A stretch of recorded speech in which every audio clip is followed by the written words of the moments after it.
Yeah, so basically we give out food at 1428 Salisbury every single Thursday, so we're always out here working, putting in work. So been outside all day putting in work, so I really don't care about the way they look, but I want to make sure I put that out there because I do represent the people in my community. So we have been working today. So this interview is on the spur. This is not for necessarily looks. This is to ensure that the information that we need for our community is out there on what is getting ready to happen. And so walk me through when you heard about the governor's decision. What did you think about that? So the first thing is I want people to really, really clearly understand what is going on. This is a climate that none of us have ever lived in. We can talk about crime the way that it existed 6 months ago. We can talk about everything in the way that we used to live life the way that it was 6 months ago. We are right now completely as a world in uncharted lands. We cannot look at the same way that crime is existing right now, this second, the same way that we did 6 to 7 months ago. Realistically, because of the way things have transpired with coronavirus. And I want to make sure that people understand the significance of that. When you put individuals inside of a cage, you put any animal, any type of anybody or any living thing inside of a place in which it naturally has not been inside of, it has psychological effects. Those effects can come out physically or mentally. You're seeing an uptick in crime, not only in St. Louis, but in other parts of the nation for a reason. We all are psychologically encaged right now, and the coronavirus has kept us inside of a corner. So as you have individuals that already have high tensions in city where you have high poverty, you already have a high amount of crime, and you put these individuals inside of a community where they already have high crime, once again, low poverty numbers, and then you have joblessness all across America that is at the highest rates it's ever been.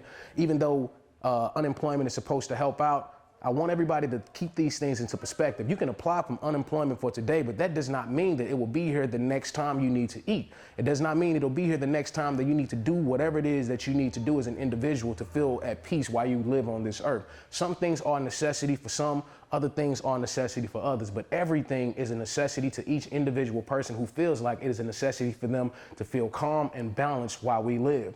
The coronavirus itself has cut out a lot of things that we normally would like to do. People want to go outside and play and have fun. You think that everybody's outside enjoying themselves, but psychologically, they still have that rhetoric in our minds where we can't get too close to each other. They still have that thing inside of their minds that says you might have to wear a mask. I have to go into a store, and generally I don't have to wear this, but I need to put it on now. Those are psychological things that have changed over the last 6 months that created an immediate halt to our daily lives.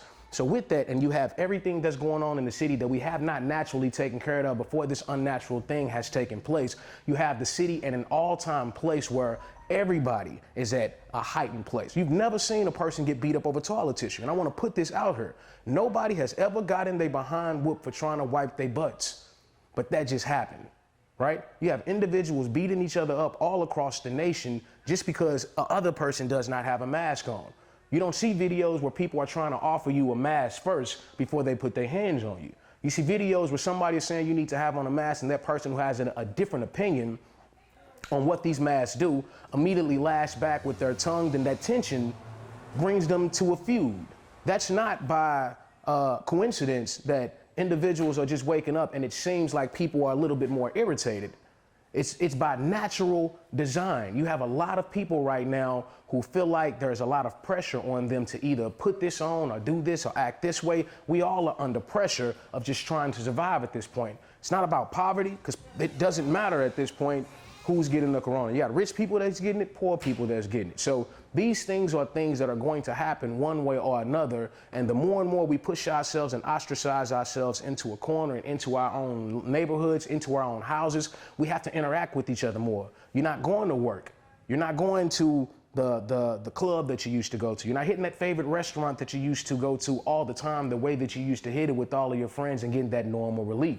You're in the house with your spouse. You're in the house with your kids. Your kids are outside, and they normally are not outside in the streets all day long, or not sitting in the house all day looking at all of the different things that psychologically already have us damaged on the internet. You have an influx of people learning a whole lot right now at this one particular time and being stuck in one particular place while learning it, and then coming outside, expressing whatever they have going on inside of the house on other individuals that are outside. So everybody's into it with each other. That is extremely important to understand and recognize. And then at the same time, the entire world has opened up an understanding to there is oppression inside of America, and we need to have some reform judicially. So we know that the police are a target right now. The communities themselves are a target by the actual disease itself, or well, coronavirus, however you want to call it. And that's every single community. That's not the black community, Asian community. That is everybody's community. Whoever communes in one space, there is something that's telling you I probably need to put on something or not wipe my face because I don't want to catch the boogeyman. That is a thing that keeps us all in a psychological cage. So before we go any step further on thinking or talking about how important it is for people to come and do something about the violence in the city and the uptick in the violence, let's first get a realistic understanding of why things are the way that they are. We didn't just wake up last night and say that, hey man, a whole lot of people are just going to start shooting. There's tension in the air. There's tension in our climate. There's tension in our atmosphere globally. And St. Louis is no different, but St. Louis is very different because we have not alleviated the tension before the pressure started with the coronavirus. So we are getting it a little bit more than some cities and some states, and that is that violent uptick because we already have had a lot of violence that we have not dealt with previously before this ever came into effect. So let's get that well-rounded, and I will move to the answer. My very initial thought was this is something right now, particularly that is important for us to make sure we understand the actual goal. It's not about whether or not this is good or bad. What is the intent? What is the goal? Everybody is protesting right now for police reform. So of course you don't want more police on you. That is understood. But at the same time, when you are saying we don't want more police, you have your grandmothers, aunties, uncles, people that are older in the community saying, where are the officers? The young people are out there standing up for what is right to ensure that there are knees off of our necks. Understood. But the older people are sitting in the house who cannot get outside in our communities, and they are asking for those same officers who don't have our knees on our necks, but are a part of that institution to come out and do something about the violent crimes that exist in the neighborhoods that they live in by those same individuals that are going out there asking for police reform. That's a catch-22. We all are trying to figure this thing out. If the intent for this task force is not to come in and stop people from protesting, protesters, stand down. Do what you need to do to ensure you have understanding. And when they make a mistake that should not be made, then we stand up. I'm not saying do not take the pressure off the reform that is going on. That's important for them to understand we're watching. But it's also important to understand that they know that we need them to go out here and do a job. The police will tell you flat out they don't have the capacity. I'm going to ask the city this, and I'm going to be realistic about it. Look out your window tonight. And I hate to say it like this, but we have to throw things on the table in a way to where we understand. Look out your window tonight. Ask yourself how many officers you see. Look out your window the next time you hear a gunshot, call the police, and see how long it takes for them to get there. All the people who have had a loved one that have gotten shot in this city, how long did it take the police to get there? How long? And how long do you think it would have took your loved one, or how different do you think things could be if there was a better response time for officers? Think about all of the people who get shot that actually live in this city. So we harbor on the murders, and that's important. But think about all the people in the city who get shot that do not die. The response time is still the same for those individuals and the ones who are getting shot. The police do not have the ability to take care of all of this. They keep saying that they need help. They need extra resources. That is just what it is. We cannot listen to somebody say they need resources, and then when we ask for the resources, say, hey, we don't want that type of a resource. We need to ensure whatever resources we are asking for, that we are clear in what we're asking for. We can't say we want relief and they send in a type of relief, but we don't specify what that relief is. That's a real thing. We need relief in homicide. The police saying that they need relief in the amount of calls that they have because they cannot get from point A to point B in enough time for them to save your loved ones, or for when they're shooting and nobody got shot. All of us witness gunshots on a regular basis where nobody gets hit. We call the police, you never see them show up. Or they drive past. Why?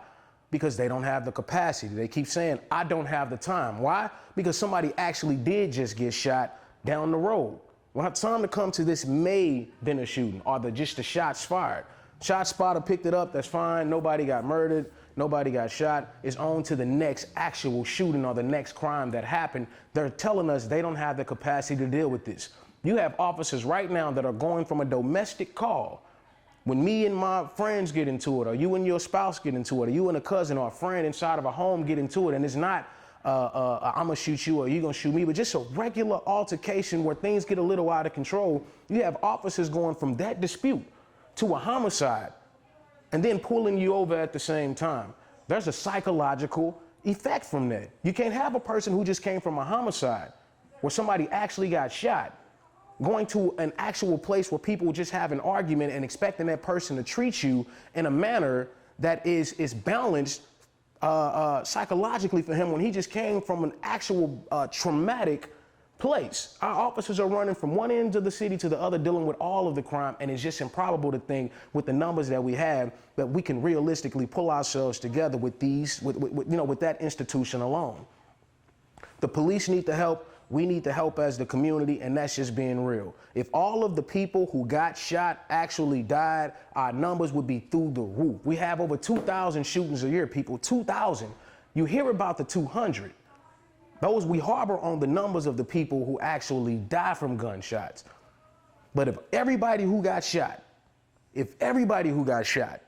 actually died, and the health professionals were not so good at saving people here, if they were not so good at saving our loved ones, because they are the ones who are saving us, the police can't get there.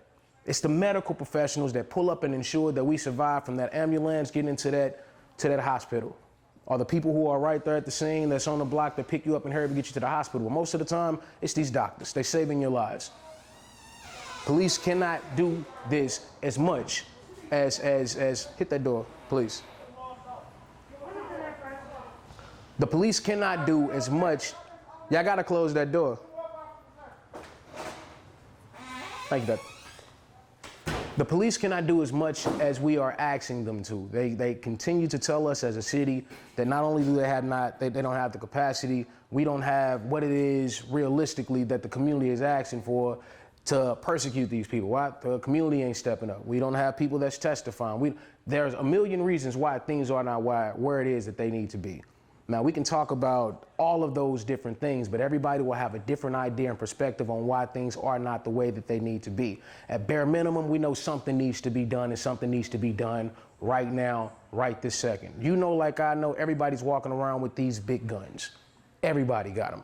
Now, I'm not saying go put your gun down, because I can't realistically tell you to do that. The laws say that you can have them, that's fine. Have your guns. But the way that you use them, the amount of people that are getting shot that are innocent, the amount of kids that are dying in this city, something has to be done.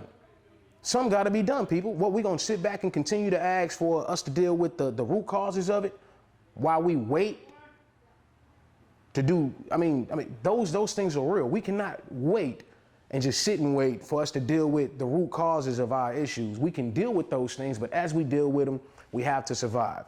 And as we survive, we need individuals that are helping us, that have the authority to take those individuals away that we point at and said, hey, that's a shooter, to get these people off the streets.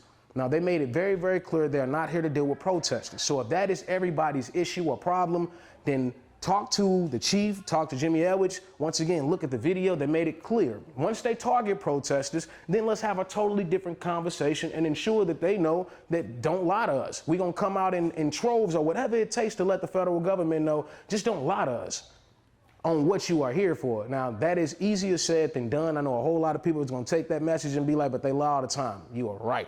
They 100% lie all the time. But we are not always in a place where we woke. Everybody is woke to some degree. We are protesting all across the nation. Oregon is saying, hey, bring 5,000 people down here. We will protest with you if necessary. All right, so we got what we need as a backup to some degree, if that's what it ends up coming down to. But while you have individuals who I feel like are making a conscientious effort to do something about our situation and saying respectfully that, hey, we know you all protest, we know what you represent, we're not coming for that. We don't want to mess with anybody who's exercising their right to live and say that they have a problem with this system. That's not what they're here for. They strictly said, we're here to deal with the shooters. We are strictly asking for, as a community on a regular basis, what we gonna do about the shooters. So you got Judge Edwards, the chief, and many others that have said, all right, well, we're gonna try to do something. They're not bringing in 1,000 people. It's not 500 people. It's just 50 extra officers. 50. Now, everybody around her running afraid of 50 people? You afraid of 50 people? Don't be afraid of 50 people. Help them 50 people get 50 people off the damn block that's not supposed to be there. That is what you do. If anything, find out who these people are and how it is that those same people that you've been trying to get off of your block for such a long time can run into those individuals who saying they want them off the block. They didn't say they was gonna come up here and lock up everybody who smoke weed, or if you're out here selling weed, we're gonna come up here and kill you, or this. That is not what is going on right now. But if you are a shooter in this city, if you are running around shooting people up, killing babies, they coming after you. And as a community, we should be happy about that. You should be happy as a shooter that somebody is willing to take a vested interest in ensuring that whoever it is you're taking out, at least there's some backup for your family. Because when you are gone, if you shoot somebody and then they shoot you, who's gonna take care of your family? My brother, our sister, whoever the killers are, because I'm hoping people are listening, but who's gonna take care of your family? Who's gonna ensure that your family get justice when you were trying to go out there and get justice for them? Because it is a cycle. You shoot somebody, somebody come shoot you. At some point in time, I'm not gonna say the cycle gotta end, but at some point in time, the government gotta step in. You gotta know we have to step in at some point in time. Something has to be done. And there is a reason why people are stepping in right now at this particular point, because it seems like this is out of control. It's been out of control. So as you think to yourself every night while you're hearing gunshots, as you think to yourself what these people are here for, they are here because it seems like our communities have gotten out of control. And if you want to do something about that, then you yourself can go right outside to those individuals who you know are your cousins and friends and just tell them to calm down. Hey, we're not shooting nobody for the next months. The feds are. I mean, you could do it. Y'all can make the feds go away by just not shooting nobody. But that's unrealistic thinking. It's unrealistic action. What you did last week is going to catch up with you. What you did the month before is going to catch up with you. Those things, that is just the way that the world is. But what we are trying to do is just live through those things and not be a target when we are not the ones who should be being targeted. So as you go out there and do what it is that you need to do to survive, all my shooters, gangsters, everything else, if you all feel aggrieved by the fact that we have the federal government coming in, just go sit down for a few weeks. That's it. Go sit down for a few months. We want some relief. Everybody is tired of getting shot. We're tired of getting shot at. We can't even come outside and feel comfortable. That's a real thing. Like everybody, half the city know where the drug spots are. You don't have federal agents like coming in, shooting everybody for drugs. And I mean, it's straight up, it's just not going on. Everybody's just trying to live. So these individuals that are here are trying to help us live, help us survive through the next night, help us get to that particular point where we know for sure we can come outside, play in our parks, and I can sit wherever it is I want to sit on the bench and allow my kids to go up on the jungle gym and know I don't have to worry about a stray bullet coming from down the street that had nothing to do with that individual or was not intended for me, myself, or nobody around me. Everybody ain't into some bull crap. And for those individuals who feel like, you have something to lose by this decision, I implore you and ask you, please research more about what their intent is and why they are here so you can have a better understanding of how you should act to keep yourself from not coming in contact with them. If you're not somebody that's out here shooting people, if you're not a person that's out here waving guns at every person that you see, getting into altercations, then you're not finna run into these 50 people. There are 300,000 people in the city. There are 50 federal agents coming. What is that? That was 10. That's 50 federal agents coming. 50, That is, God, man, look at the numbers, 300,000, 50. There's no way that these federal agents are gonna touch 300,000 people. It's not happening like that because we don't have 300,000 shooters. They are here, the intent is to calm the homicide rate down and get us to a point where we all can survive through the night. Like that's straight up what it is, to give us some type of relief. So no matter how mad you are about the situation, I just ask that you calm down, read a little bit. Give it a little bit of time and find out what they are here for. If you are pissed off because you are protesting and what went on in Oregon is something that you don't want to be a repeat process here, then monitor the situation. Monitor it. At least at bare minimum, look and see what's going on before you get out and go protest and say, we don't want them here. at bare minimum, just said, give it some time, man. We are trying to live. I have one of the worst wards in the city. Go talk to some of these older people. Talk to somebody who's over the age of 70 years old who can't get up and run as fast as you. Talk to a lady today who lives on Bacon who got bullets coming through her house today. Somebody got shot over on Bacon. I don't know who it was, but you know, one of y'all family members know, somebody know who was just shot on Bacon today. I don't know who it was. Right off Bacon in Montgomery, somewhere around there, we had a shooting. I don't get the exact intersection, but it was one person shot over there. You know who was shot. The bullets went through a Mrs. Such and Such's house and went right past her damn face. Excuse me, it went right past her face. This is her calling me, telling me these things. Now, I'm the alderman. I can't get out there and stand in front of the bullet. I don't have no bulletproof vest that I can go. I can't do any of those things. But what I can do is ask the people who are out here shooting realistically to watch where these bullets are going, because you almost killed an old lady today. Whoever your target was, maybe you shot your target, but you almost hit an old lady at the same time. So what we're saying is, for those careless acts, for you who shot that person and almost hit her, you need to be off the streets, bro. Or you need to go and do some better target practice or something to ensure that whatever it is that you are trying to do is not harming innocent people. And that's a real thing. People are gonna get in altercations. People have been killing people forever. That's absolutely never gonna change. People will always find a way to hurt individuals, but the nonsense, the actual senseless things that happen and innocent people being hurt, you are the individuals that the community is afraid of, and you are the ones that absolutely have to get out the community because you are careless. You don't care about who you shoot as long as you hit the person that you aim to shoot. You don't care who's around. That's not fair to everybody else. So once again, while these people are here, if you are an individual, hit that door, Benjamin.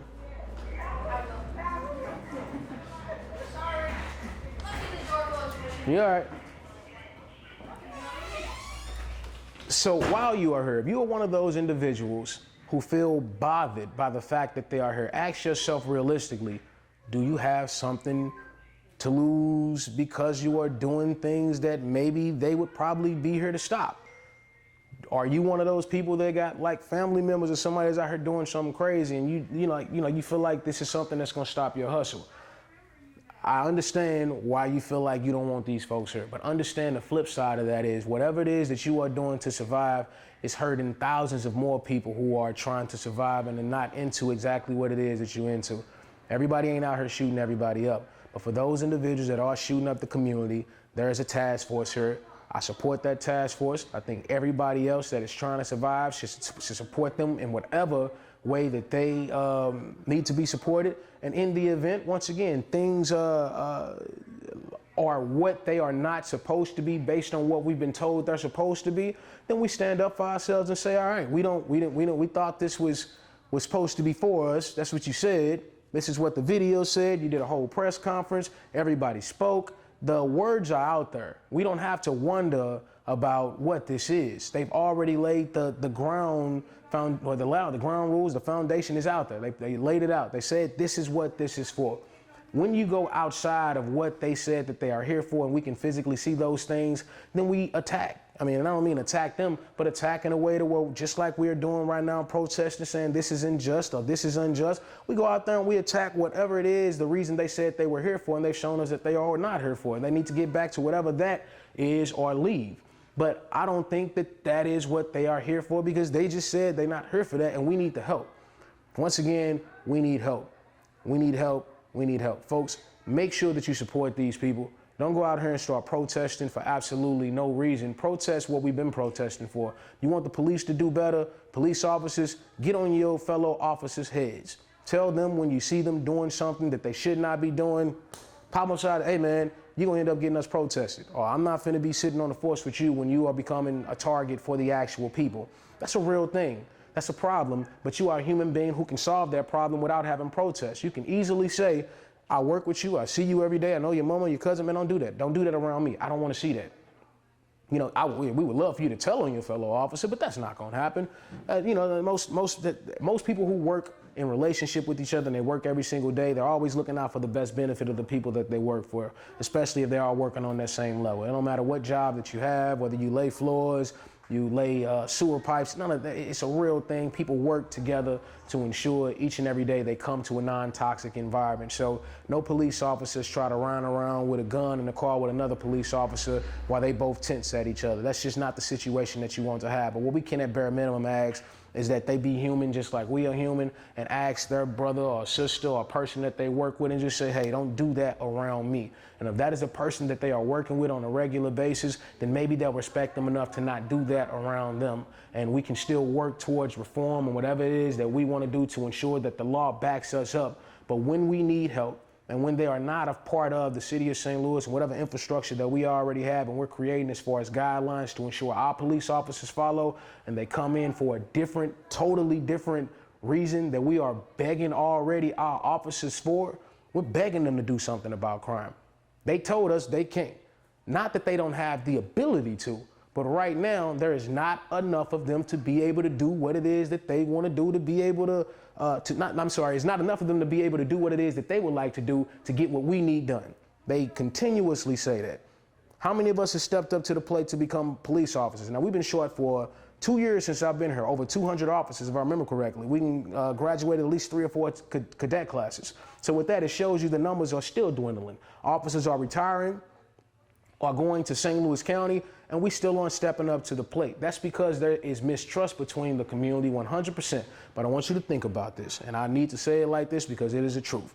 When you become an officer, you get a gun, a free gun. You get bullets, free bullets. You get a car, free car. You get gas, free gas. You get a bulletproof vest, free bulletproof vest, and you get a license to kill.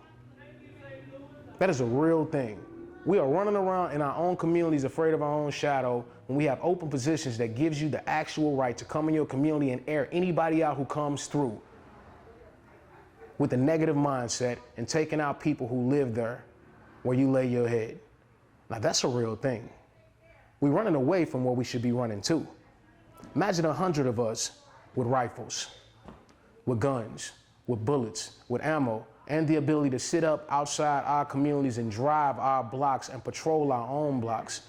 We right now have the law in our hands to control, to some degree, what our police officers do. We're ran by the city of St. Louis, not the state. Of course, we have to abide by federal and state regulations, but realistically, we have a lot of control. And you are running from your duty. And I'm gonna specifically talk to the black man. You wanna protect your community? You want to be a part of a different type of entity right now, the KKK. And all these other militias have infiltrated police departments all across America. We know it is no secret. We say it all the time. You can look at some tattoos, infiltrated. But yet we running from the same individuals who have the authority to come in our community when we call them and ask for help. So not only are you saying the hell with the KKK, but you calling 911 and don't know which one of those people are members of that same entity that you hate so much, because you won't step up to the plate and ensure that you do what's necessary to be that person that answers the phone or the call when your grandmother calls 911. The hell with the back in the blue, all of that rhetoric. Think about just the very human nature of protection. We don't have the ability right now to go outside and air anybody out. Why? Because the police are going to come investigate you, and whoever else was outside, somebody may be liable to go into jail. It's as simple as that. But if you are an officer, if you have stepped up to the plate, you got 4 or 5 of your brothers in there who used to be ex-gang members, who used to be Bloods or Crips or whatever it is that we consider ourselves strong black men as a group in that are collectively focused on one thing, whatever you... Banging is terrible, but people have found peace in it, and no matter how you want to twist it or turn it, is a part of our culture that you cannot take away. But what I'm saying to these gangbangers out here, what I'm saying to the individuals who are part of coalitions in this city that have not found themselves in a place where you've been locked up and you have a felony on your record, or you have something that prohibits you from being out here to actively being able to control the atmosphere here and do something about what's happening in your community, you can step up to the plate. You can become the person with the gun and the badge and the vest and everything else that it takes to be able to chase somebody down and air them out. I'm not saying this lightly, and I'm very, very serious when I speak the words that are coming out of our mouth. We fight the system every single day. The system was made for us to get put into it. That's the reason why so many of us are there already. The first line of defense before you get in the system is the police. Circuit attorney don't come pick you up off the curb, put you in handcuffs and take you to jail. That's not her job. The judge don't come pick you up off the curb or chase you through the block and put you in cuffs and take you to jail. Not his job. The police do.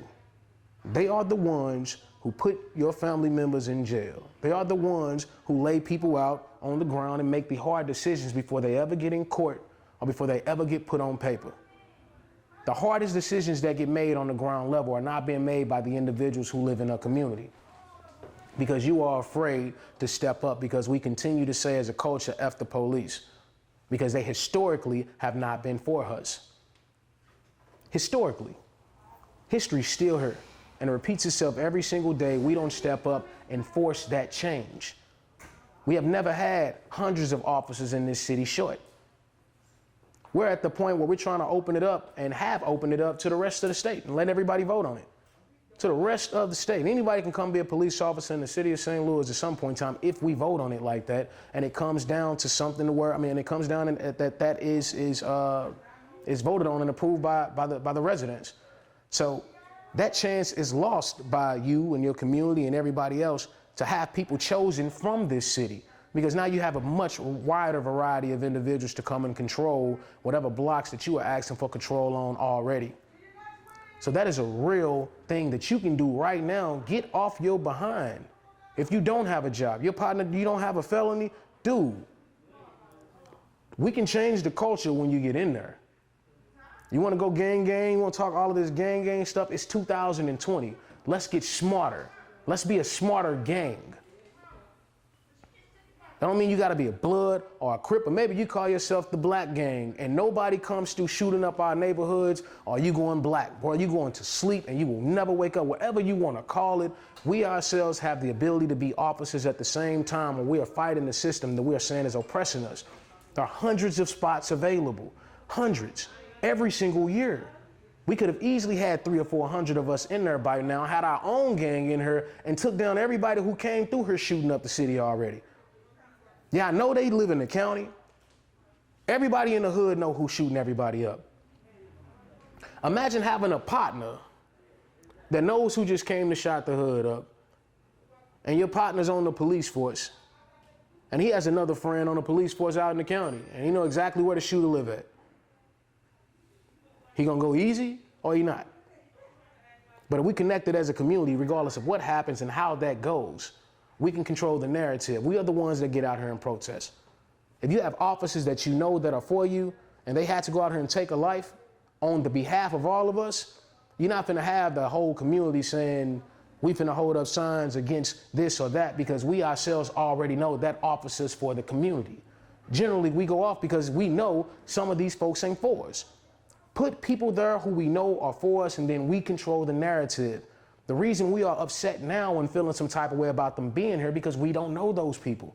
You don't know those 50 officers. So you cannot control the narrative or the atmosphere. You believe that atmosphere is going to be the way that it was the last time you saw these 50 people in action in Oregon, because that is the sight that you have visually when you think about this initiative.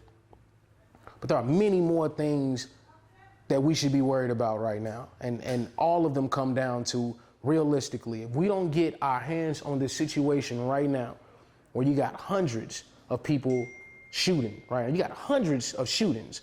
We're only talking about the 50 people who got shot. Hundreds of shooting over the last month, hundreds. If we don't get control of that by itself right now, then this is going to be a problem for us the entire year going into next year, even when the coronavirus is over, because we would have been creating an atmosphere within the city that allows certain things to happen. And those individuals who have not had that run-in with law enforcement, who haven't had that restrictive, I don't say restrictive, they haven't had that, they haven't met with our law enforcement officers because of the way the corona is right now. They're not going out here and actively pulling people over.